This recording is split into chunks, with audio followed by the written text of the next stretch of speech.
Hey guys, how's it going? Welcome to a vlog video for today. My birthday has been going very well, if you're curious. I got these from my fantabulous mother. Let's see if I can lift them. What? Turn it up so I can feel it. Turn it up so I can be near it. Baby says she's got that feeling. She paid legit moolah on these babies. Like, I'm not kidding. It's just awesome. I love her so much. Mom, if you're watching. Yeah, I've been getting a lot of birthday wishes both on social media and through actual mail, like in the mailbox. So primitive, I know. Today it's gonna be one of those fun, cheery videos that makes you feel so much better about your life because mine sucks. Yeah, I'm just kidding. My life doesn't actually suck. I mean, kind of. Today's video is in fact going to be about times in my life when I have tremendously humiliated myself and or done something relatively stupid that made me regret my existence afterwards. I'm going to be thinking of these off the top of my head, so don't think that I have any lists that I created beforehand, because I don't. I'm all about the improv. The very first incident I can think of is, it wasn't that long ago. I want to say maybe 3 years ago. I don't know. It was when we still lived here, so it was prior to the time when we moved. But I had just bought a new bra and it was like really nice. I don't know if you want the detail. It was a really nice like ocean blue and it had like this green peace sign on the cup thing that contains things. I really enjoyed it, and so I was standing in the bathroom one day with the fluorescent light on and I was just looking at myself in the mirror while I was wearing the bra, like many girls do when receiving newly purchased things like that. And I basically was just admiring myself in the mirror and didn't think anything of it until I realized that the door was open and my mom had in fact walked in on me, and she said this. "Yes, honey, you look hot. Now come on out and eat dinner." Yep. I don't know how embarrassing that was. It was embarrassing at the time in general. Thinking about it in retrospect, I don't know exactly how embarrassing it was in reality. Okay, so this next one is classic. It goes back a few years, and it was when my dad and I had gone over to his friend's house for some reason. I don't remember. I think we were just visiting, and he was the type he was kind of creepy. He owned this calendar in his room, and it was the type that contained images of the slightly crude variety. Let's just say that the calendar shamelessly exploited the figures of females, mature females. Yes. I was, for some reason, alone in this room, and they had gone off to do whatever, and in my young, crazy mind, I conceived that it would be interesting to wave at the calendar and see if the girl on it waved back. You think I'm making this up, don't you? I was a weird kid. I actually thought that this would work, and right in the middle of me doing this, lo and behold, in walks my dad's friend, and he's like, "Are you waving at someone?" And in my mind, I'm thinking, "Yo boy, I'm waving at your fine calendar, seeing if it gonna wave back," and that makes total sense in my mind. I don't remember if I said anything. I don't think I did. I think I just kind of stared at him, hoping that my childish cuteness would sway his mind from the circumstances at hand. Okay, so this next one is going to be shamelessly exploiting of myself and the incidents from my past that were awful and humiliating. But when I was younger, this goes back way back.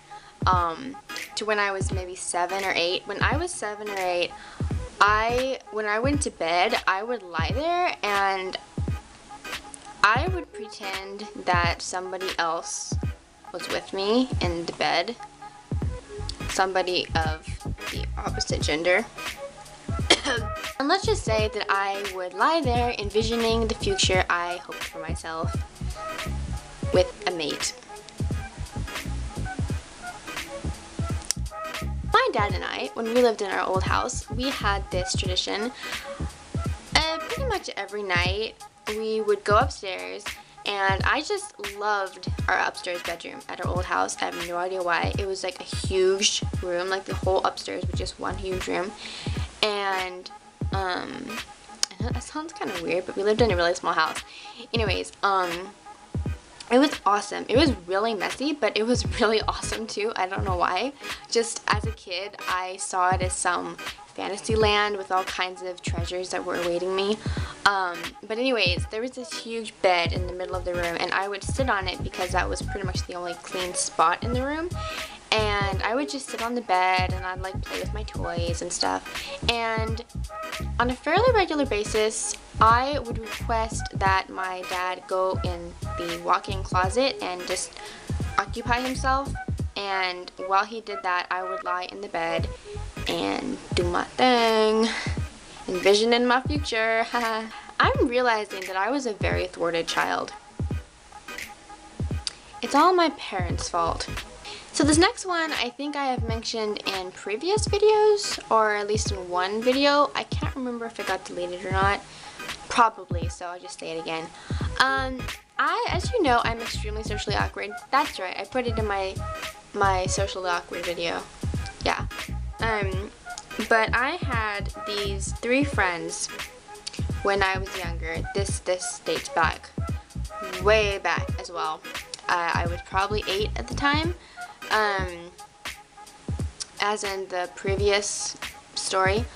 And so I had these 3 friends, 2 girls, 1 guy, and I would go to the local library. Can you say that? Anyways, I would go to the library and I would just hang out with these guys. And every time I went, being the painfully socially awkward, horrible child that I was, I would literally go to the very back of the library where they often hung out, and I would walk into a row of books, and there was like this crack like in between 2 of the books, like in the long row, and I would just peek through that crack and I'd watch them at the back of the library. They were sitting at this big table, and I would watch them until they looked over and saw me watching them, spying on them, really. And I would wait until then and for them to call me over to actually go over with them. And I was too shy to just walk up to them and say, hey, you know, the long trek to the very back of the library to where my friends were. And that, thinking back on it, was extremely humiliating. I don't know why I say these things on the internet. So this next one is probably a fairly common one, but it was still embarrassing nevertheless. I went to this clothing store with my dad, and this was maybe in the past 2 to 3 years, and I forget what the place was called, but it was this really nice like clothing store, department store type place that tried to copy Tilly's like all other department stores do. And we went there and I was trying on some clothes and I was in the dressing room, and luckily I was fully clothed at this point, but once I had gotten into my street clothes and had tried on the clothes I wanted to try on, this employee guy just, there was no door, mind you, there was this like curtain that was covering my nudity, and he draws back this curtain without thinking and sees me in there, and he's like, I don't know if he could speak English, but he was like, he was looking around like so humiliated, and I was like, I'm sorry, I'm glad I put my clothes on when I did. It was just, it was so, I don't know if it was more awkward for him or me, probably him, because I was pretty chill, But yeah, I was just like, ugh. So for this next one, it actually has to do with a clothing store also. My mom and I had gone into a thrift store, and I think we were looking for like a prom dress or something. I believe we were, and interesting story with this dressing room. Another flipping dressing room with a curtain instead of a door. These people need to stop doing this. These people need to wake up and get a hint. But I had gone in, well actually my mom had gone in to try on some stuff, and I was waiting outside, and there was a security camera that was like right outside the door, and or not the door, but it was right outside the curtain, the dressing room with the curtain, and it was just like right above, like the upper right hand corner. Boom, security camera. And you know how they're kind of like reflective, like a mirror? So if I looked up to the security camera, I could see directly into the dressing room.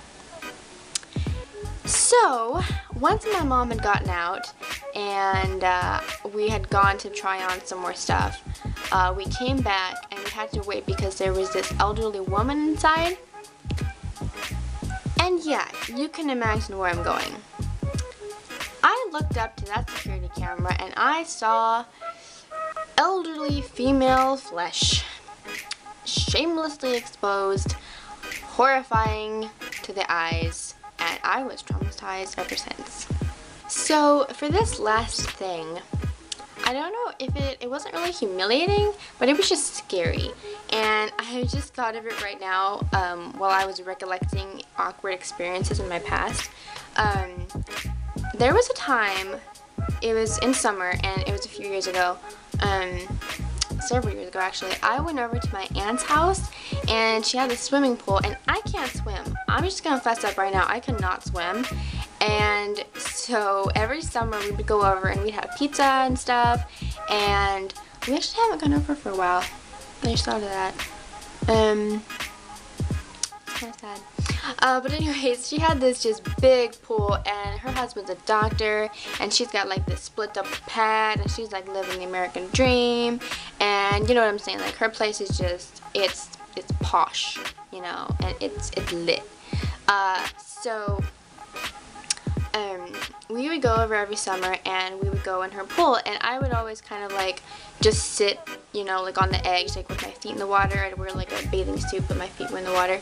I had a huge crush on her son, by the way, which I'm pretty sure my aunt doesn't watch my YouTube channel, and I am glad because I think he's married now. So yeah, being the dimwit that I am and knowing nothing about swimming, I was not aware of the whole kicking your feet thing while swimming. So I basically sank to the bottom of the pool, and also being unaware of the whole, you know, incapacity for breathing or speaking underwater thing, I also thought that it would make sense to call out to my mom while I was under the water, and that didn't work. So I just kind of floated around, you know, and my dad, being the great dad that he is, he went to chat with my aunt for several minutes while I was just basically drowning and could have died. But did he care? Nah. Fortunately, somebody saw my hand floating just barely above the water surface, and they were like, oh my gosh, she's like gonna die, so like they got me out. But yeah, that was traumatizing, and I've never forgotten that. Mostly I never forgot, what really stuck with me was the feeling you get when you're just like bobbing there and you can't breathe, and you can just feel the excruciating sense of water going into your ears and probably into your brain. Anyways guys, this has been a compilation of me just telling you embarrassing stuff that's happened to me and traumatizing things as well, which I guess those two things could go hand in hand if you really think about it. But anyways, I hope you guys enjoyed this video. If you did, I hope you give it a big like, leave a nice comment in the comment section, and subscribe if you haven't. How often do I make videos? It's been kind of off and on. I really haven't been making them when I'm supposed to, but you know, it's all chill. So long as I'm here and y'all are here and y'all subscribe and y'all have a good day. I love you so much. Boy.